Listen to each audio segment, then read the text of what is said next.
সুপ্রিয় শিক্ষার্থীবৃন্দ, learn and reflect চ্যানেলের আজকের পাঠে তোমাদের সবাইকে স্বাগতম। পূর্ববর্তী ক্লাসে আমরা থার্ড জেনারেশনের প্রোগ্রামিং ল্যাঙ্গুয়েজ সম্পর্কে শিখেছিলাম, যেটি মূলত ছিল হাই লেভেল প্রোগ্রামিং ল্যাঙ্গুয়েজ।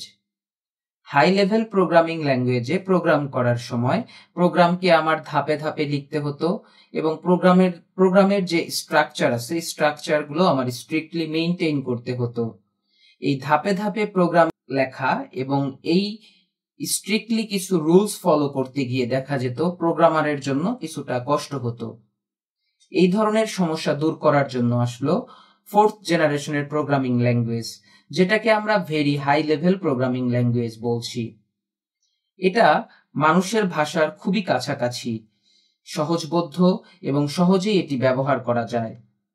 আমি যখন ফোর্থ জেনারেশনের প্রোগ্রামিং ল্যাঙ্গুয়েজ ব্যবহার করব, তখন আমার ধাপে ধাপে প্রোগ্রাম লিখতে হবে না। শুধু কি জন্য প্রোগ্রাম লিখছি এটা আমার খুব ভালোভাবে মাথায় রাখতে হবে। এই ফোর্থ জেনারেশনের প্রোগ্রামিং ল্যাঙ্গুয়েজ ব্যবহার করা হয় মূলত ডেটাবেজ ম্যানেজমেন্ট সিস্টেম তৈরির ক্ষেত্রে। আমরা যদি দেখি এসকিউএল এবং ওরাকল, এই ধরনের ল্যাঙ্গুয়েজগুলো মূলত ফোর্থ জেনারেশনের অন্তর্ভুক্ত। যেহেতু আমার এখানে প্রোগ্রামের স্ট্রাকচার সম্পর্কে খুব বেশি মাথা ঘামাতে হয় না, বা প্রোগ্রামিং ল্যাঙ্গুয়েজের স্ট্রাকচার সম্পর্কে আমার চিন্তা করতে হয় কম, আমরা শুধু যে কাজটি করব সেটি বলে দেই। এজন্য এ ধরনের প্রোগ্রামিং ল্যাঙ্গুয়েজকে বলা হয় ডিক্লারেটিভ প্রোগ্রামিং ল্যাঙ্গুয়েজ। তোমরা এখানে যে প্রোগ্রামটি দেখছো, এই প্রোগ্রামটি মূলত এসকিউএল ব্যবহার করে তৈরি করা হয়েছে। এসকিউএল মানে হচ্ছে স্ট্রাকচার্ড কোয়েরি ল্যাঙ্গুয়েজ। এটি মূলত একটা ডেটাবেজ ম্যানেজমেন্ট সিস্টেমের ল্যাঙ্গুয়েজ, মানে আমরা ডেটাবেজের সাথে এসকিউএল ব্যবহার করে যোগাযোগ করি। একই ধরনের প্রোগ্রামিং ল্যাঙ্গুয়েজ রয়েছে ওরাকল, রয়েছে পাওয়ার বিল্ডার। এগুলোও মূলত আমরা ডেটাবেজ ম্যানেজমেন্ট সিস্টেমের ক্ষেত্রে ব্যবহার করি।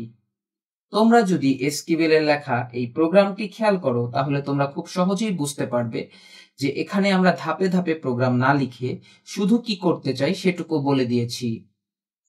এরপরে আসে ফিফথ জেনারেশনের প্রোগ্রামিং ল্যাঙ্গুয়েজ। ফিফথ জেনারেশনের প্রোগ্রামিং ল্যাঙ্গুয়েজ গুলো মূলত ন্যাচারাল ল্যাঙ্গুয়েজ। ন্যাচারাল ল্যাঙ্গুয়েজ মানে কি? স্বাভাবিক ভাষা। আমরা যেরকম ইংরেজি ভাষায় কথা বলি, ইংরেজি একটা স্বাভাবিক ভাষা, তো ফিফথ জেনারেশনের প্রোগ্রামিং ল্যাঙ্গুয়েজের ক্ষেত্রেও আমরা এই স্বাভাবিক ভাষাগুলো ব্যবহার করি। এই প্রোগ্রামিং ল্যাঙ্গুয়েজ ব্যবহার করে যখন তোমরা প্রোগ্রাম লিখবে, তখন তোমার শুধুমাত্র সমস্যা এবং শর্তগুলো বলে দিতে হবে। প্রোগ্রামারের ধাপে ধাপে প্রোগ্রাম লিখতে হবে না।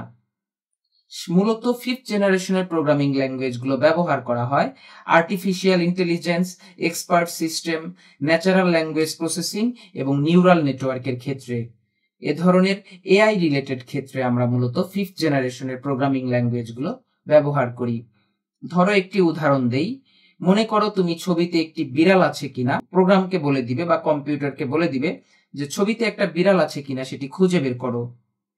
তো এই এআই কিভাবে বিড়ালটা খুঁজে বের করবে সেটা তোমার জানার দরকার নেই, তুমি শুধু বলে দিলেই সে কাজটি করে দিবে। তার মানে আমরা শুধুমাত্র সমস্যা বলে দিচ্ছি, আর প্রোগ্রামিং ল্যাঙ্গুয়েজ নিজেই সমস্যাটি সমাধান করে ফেলছে।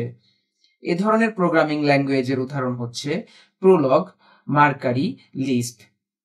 প্রোলগ মানে হচ্ছে প্রোগ্রামিং লজিক এবং লিস্ট মানে হচ্ছে লিস্ট প্রসেসিং ল্যাঙ্গুয়েজ। তো এ ধরনের প্রোগ্রামিং ল্যাঙ্গুয়েজ ফিফথ জেনারেশনের অন্তর্ভুক্ত। তো আশা করি তোমরা আজকের পাঠটি বুঝতে পেরেছো। পরবর্তী কোনো পাঠে আবার তোমাদের সাথে কথা হবে ইনশাআল্লাহ ট্রান্সলেটর প্রোগ্রাম নিয়ে। সে পর্যন্ত সবাই ভালো থাকবে। আল্লাহ হাফেজ।